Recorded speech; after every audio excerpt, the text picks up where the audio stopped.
Bonsoir à tous. Alors aujourd'hui, vidéo plus longue que d'habitude, raison pour laquelle c'est une vidéo que j'ai dû mettre sur YouTube. Je vais faire le tour complet de la fiche room et ça permettra aussi de montrer les deux facettes. Souvent forcément on partage ce qui va bien, mais je trouve que c'est important aussi de montrer que tout ne marche pas comme ça tout seul et que tout n'est pas sous contrôle dans une fiche room, même quand on a beaucoup de bacs comme moi. On fait des essais, on fait des erreurs, et donc voilà, le but c'est de vous montrer un peu l'ensemble et pas uniquement les choses, les bonnes nouvelles du jour comme je fais régulièrement. Alors ici, on démarre en haut à droite avec le Trichocaster Lalius mâle. Donc j'ai essayé, en fait j'ai acheté un couple parce que c'est une espèce que j'aimerais vraiment reproduire, il y a un mois et demi. Et j'ai malheureusement perdu la femelle dans la semaine qui a suivi. Acclimatation, problème, je sais pas, mes paramètres, enfin aucune idée, une maladie, je ne sais pas ce qui s'est passé, elle est morte dans la semaine qui a suivi. Donc j'ai plus qu'un mâle, je dois retrouver une femelle. Le mâle en attendant a l'air satisfait de son environnement et fait régulièrement des nids de bulles, mais voilà, il est tout seul. À côté, donc ici, on a l'Apistogramma pulmuleri, mon couple reproducteur avec leurs alevins. Ceux-là ont déjà quelques jours, même plutôt 2 semaines, je pense, dans ces eaux-là. Tout va bien. Donc là, c'est un bac vide. Ici, Nanacara anomala, un petit groupe d'adultes. En fait, c'est des jeunes que j'avais séparés de mon bac reproducteur. Dans lequel j'ai deux sexes, j'ai eu des pontes dedans depuis, hop, et on voit là-bas un beau mâle. Tout va bien aussi avec cette espèce, d'air pro régulière, des bons parents, rien à signaler. Le bac du dessous ici, c'est où je reproduisais mes Dagno margaritatus que j'ai décidé d'arrêter de reproduire, donc j'ai encore plein de jeunes en croissance et des adultes, mais j'ai envie de passer à autre chose. J'ai revu un peu le setup du bac, donc je reproduis, il me servait à reproduire les Dagno, mais c'était plutôt opportuniste en fait. Le but initial de ce bac, c'est les bacs qui flottent au-dessus là, c'est ma pouponnière, c'est ma nurserie. Là dans les bacs du dessus, il y a celui du milieu qui contient des Aplizoma, donc Corydoras sterbai, à peine éclos. Et alors dans le bac en dessous, on les voit pas parce que j'ai mis de quoi leur offrir des cachettes, mais énormément de Corydoras sterbai, il doit être une quarantaine là-dedans. Ainsi que des ancistrus que je n'ai pas, des alevins d'ancistrus que je n'ai pas reproduit moi, mais on m'a donné une ponte. Ils étaient en haut à gauche dans un des bacs qui flottent et je viens de les libérer là pour qu'ils aient plus de place pour la croissance, raison aussi pour laquelle j'ai mis ce décor pour leur offrir suffisamment de cachettes, mais ici ils font 1 cm, 1 cm et demi. Ici mes Oplizoma CW 028, donc un beau groupe de gros individus, j'avais ça en photo de profil, ils vont super bien, j'avais acheté 8 il y a à peu près 1 an, j'en ai toujours 8, mais je n'ai pas encore de repro. Là j'ai intensifié le brassage, j'ai essayé pas mal de choses, je pense avoir mâle femelle. Ici devant là on voit je pense ce qui est une grosse femelle, mais je n'ai pas encore réussi à provoquer une ponte. Là ce sont des jeunes Neutropis chrosomus qui commencent à être matures, que je n'ai pas reproduit ici. Là ils viennent de chez Lucky Luke. Ici ça ce sont mes jeunes Tanictis albonubes, les premiers, je veux dire, que j'ai eu. J'ai rendu les parents, donc ceux qui ont suivi l'histoire, je les avais empruntés à mon filleul pendant quelques semaines, le temps de les faire ponte, je les ai rendus. Donc maintenant il me reste des jeunes que j'ai eus. Et ici un beau groupe qui commence, voilà, ils font 2 cm là, 1 cm et demi, 2 cm, donc ils ont clairement maintenant le gabarit, enfin pas la taille encore, mais la forme et les couleurs des parents. Là c'était un succès qui a déjà un petit temps, mais voilà, maintenant ils sont, j'espère bientôt pouvoir distinguer les mâles des femelles. C'est mes Enteromius fasciolatus, où j'ai une quinzaine d'individus qui sont nés ici. Ils sont là en compagnie d'Epiplaty d'Ageti dans ce bac là. Donc voilà, là je pense que si je distingue des mâles, j'ai une femelle qui est énorme des reproducteurs de départ. Si dans les jeunes je distingue des mâles, je vais réessayer des repros. Des Danio Tinuini. Donc j'avais reçu quelques individus et j'ai eu des petites pontes, peu de fécondation, j'avais pas beaucoup de mâles, je pense seulement un mâle même dans le petit groupe que j'avais. Mais donc voilà, maintenant j'ai une petite population, voilà, avec au fond encore des sterbailles. Ici, je sais pas si vous voyez tous les petits points dans tous les sens. Ça c'est mes derniers jeunes de Tanictis albonubes avant que je rentre les parents. Ils sont, je vais pas dire des centaines, mais une centaine certainement. Là en dessous c'est un de mes deux couples de Nanochromis transvestitus.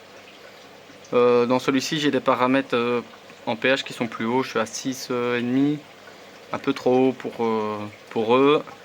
Mais ils sont en super forme, mais enfin ils me paraissent même en meilleure forme que mon autre couple qui est dans des paramètres qui sont censés être meilleurs. Mais par contre j'ai pas encore, je pense avoir eu des pontes, mais j'ai pas encore eu de nage libre.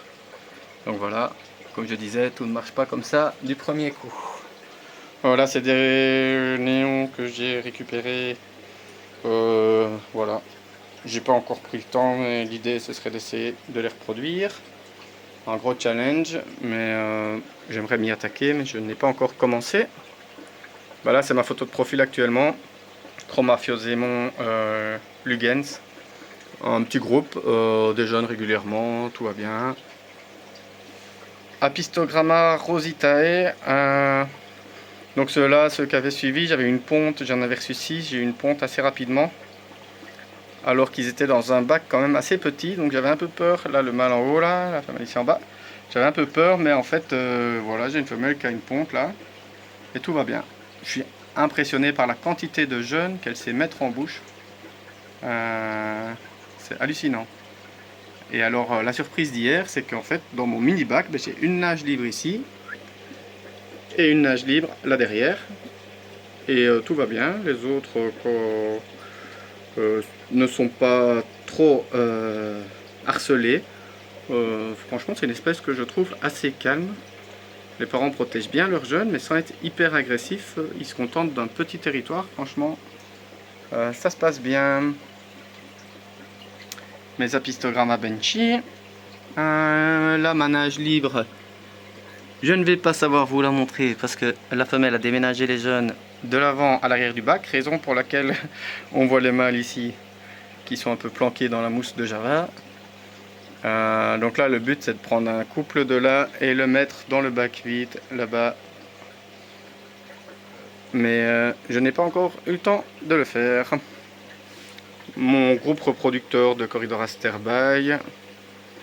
Qui pond tous les 3 jours, tout va bien. On voit encore des traces des œufs d'ailleurs sur les carreaux un peu partout. Ici mes jeunes Wallaceochromis humilis en croissance, ils sont quand même, c'est parce qu'ils sont en groupe qu'ils n'ont pas, ils ont toutes des couleurs on va dire de dominés parce qu'ils sont vraiment nombreux. Mais ils sont sexables maintenant, je commence vraiment à identifier les mâles des femelles. Et sexuellement mature, je ne sais pas, mais pas loin. Alors, Stiphodon ornatus. Alors là, pour la petite histoire, donc c'est des poissons que j'ai reçus. C'est pour faire un projet dans mon salon. Oui, aussi avec des Barbus pentazona que j'aimerais reproduire, qu'on m'a donné aussi quelqu'un qui voulait s'en défaire. Les Stiphodons, je voudrais faire un projet, le bac de mon salon. Bac asiatique avec des galets, du courant. Donc c'est dans ce but là qu'ils sont là. J'ai pas encore aménagé le bac, mais ils vont bien. Alors il y a une particularité avec cette espèce, enfin ce poisson dans la fish room, c'est le seul que j'ai pour lequel je n'espère pas faire de reproduction ou essayer des reproductions. Donc ceux qui me connaissent savent que c'est vraiment mon plaisir, moi, c'est de reproduire des espèces que je n'ai jamais reproduites. Et celles-là, j'en avais vraiment envie, je les ai et je ne compte pas les reproduire. Je crois que ce sont les seuls poissons de la fish room dans ce cas de figure. Alors pourquoi? Pour ceux qui ne connaissent pas, en fait c'est un poisson qui pond en eau douce, les larves se développent en mer et puis elles remontent en eau douce. Et voilà, je ne veux pas commencer à jouer avec de l'eau de mer. Je crois même qu'il n'y a pas de... Je n'ai pas trouvé... Enfin, ça n'a pas été reporté, la reproduction de cette espèce en aquarium. On sait avoir des pontes, mais de là à amener des individus jusqu'à l'âge adulte, c'est une autre paire de manches. Et comme je disais, je ne pense pas que ça a déjà été fait. En tout cas, je n'ai rien trouvé sur le sujet. Donc ça en restera là. Ici, jeune retombe. Ce sont des jeunes. Bon, je vais pas dire le bon nom de genre parce que je suis resté calé à Cyclosoma meki, mais ça a été revu il y a des lustres. Oh, ça me revient pas. Donc j'ai reçu aussi des jeunes individus, ils sont encore tout petits. Hop, on les voit pas bien là, un petit groupe, mais ils sont encore tout petits, donc ils sont là tranquilles en croissance. Alors ici mes Ivanakara adoketa que j'ai avec mes Pecoltia conta et deux Hypancistrus L333. Je vais reséparer les Ivanakara dans un autre bac pour remonter un peu la température de ce bac-ci et remettre un peu plus de courant pour les Pecoltia et les L333. Mais donc là, voilà, tous ceux qui sont là, je ne les ai pas encore reproduits, et c'est pas faute d'avoir essayé. Donc les Ivanakara pondent régulièrement, mais je n'ai pas encore réussi à garder une ponte. Mauvais paramètres, mauvaise conduite, je ne sais pas pourquoi. Ouais, c'est des mauvais parents, mais je préfère... pour l'instant, je pense que le problème est plus chez moi que chez eux. En tout cas, je pars de cette idée-là, donc j'ai pas abandonné l'idée de les reproduire. Et donc c'est pour ça que je vais déménager, réessayer dans d'autres conditions, dans un autre bac. Ils étaient déjà dans un autre bac avant. Beta en tout tas, Bulungan type B, la femelle. Le mâle est derrière, avec des jeunes un peu partout. J'avais fait une vidéo de la repro, vous voyez les jeunes maintenant, dans le bac avec les parents. Alors ici, un mix de crevettes sur le fond. C'est pas ma spécialité, Caridina déclassée on va dire. Et l'ensemble des d'agneaux Margaritatus adultes et les derniers alevins que j'ai eu qui sont dans ce bac là. Avec la mousse on ne s'en rend pas compte, mais il y en a beaucoup. Je vais peut-être essayer de montrer.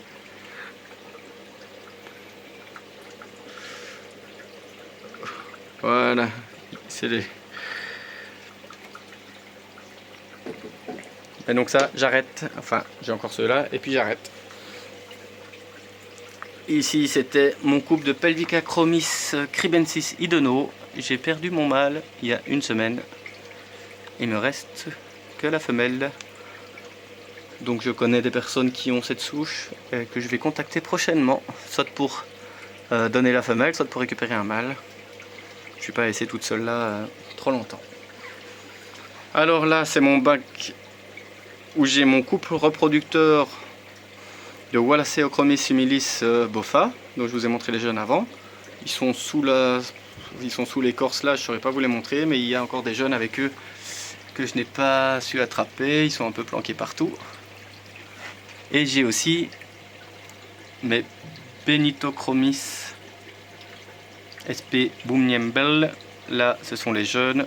Je vous avais montré, j'avais fait une vidéo en expliquant le mode de reproduction de l'espèce. Mais voilà, les jeunes en âge libre qui sont même plus vraiment surveillés des parents, qui sont autonomes, on va dire, et qui se défendent bien tout seuls. Je cherche les reproducteurs, mais je ne les trouve pas. Je viens de chipoter dans le bac pour retirer un excès de plantes flottantes. Ils doivent être là derrière, ouais voilà, ils sont là derrière sous le pot. Ça sent une ponte à venir. Ce qui serait logique vu qu'ils ne s'occupent plus des alevins actuels. Donc à mon avis, voilà, ils sont partis dans l'idée de me refaire une nouvelle fournée. Donc là, tout va bien dans ce bac. Ah voilà, hop, là derrière. Bon après, on voit vraiment pas bien. Ouais, là-bas. Voilà. Faudra aller voir sur mes vidéos que j'avais fait précédemment si vous voulez mieux la voir. Donc c'est une espèce que j'ai aussi à l'étage dans mon bac de salon avec des Stetocranus casuarius pelvicachromis pulcher. Bac de salon aussi où tout le monde va bien et ça se reproduit bien. Donc là on va dire tout va bien. Là c'est un bac où j'avais mis un peu de Apistogramma. On voit là donc il y a d'abord un mâle Microgeophagus altispinosus, derrière Apistogramma cacatioides type sauvage. J'ai séparé ma femelle Microgeophagus qui avait pondu avec une mousse, donc j'ai regroupé tout le reste dans cette partie là. Comme ça ma femelle est seule avec son groupe d'alevins. Ça pousse, je les ai laissés jusque là. Voilà, j'espère qu'elle va pas commencer à les manger. Pour l'instant tout va bien, vous voyez, elle n'a pas l'air contente que je la filme. Le droit à l'image. Donc une belle nage libre. Ici au-dessus, c'est mon autre couple de Nanochromis transvestitus avec des paramètres plus acides. Là, je suis à pH 5,3, 5,2, 5,3 dans ces eaux-là. Conductivité de 70 microsiemens. Et pas de ponte ici. Ils m'ont l'air plus stressés que dans l'autre bac. Pourtant, énormément de cachettes, des paramètres qui sont censés leur convenir mieux. Ah ouais, bah ouais, voilà. Là, vous voyez le mâle, il a un truc là sur la joue. En direct, je ne l'avais pas encore vu. Ouais, vous voyez, une blessure ou il faudra que j'analyse ça. Et la femelle là, ils ont été en pleine forme, parade reproductrice et tout ça. Et puis ici, ces derniers temps, je les trouvais moins en forme, mais j'ai fait aussi descendre un peu le pH encore, parce qu'elle est censée leur convenir mieux. Et c'est depuis qu'ils ont l'air moins en forme, donc bon ben. À voir. Ici mes Oplizoma abrosus, tous les jeunes là, ça ce sont les jeunes. Et les adultes, je vais vous montrer. Ah oui, avec aussi des pseudomugil Gertrudae qui ne font pas de prédation sur les jeunes Aplizoma, ce qui m'arrange.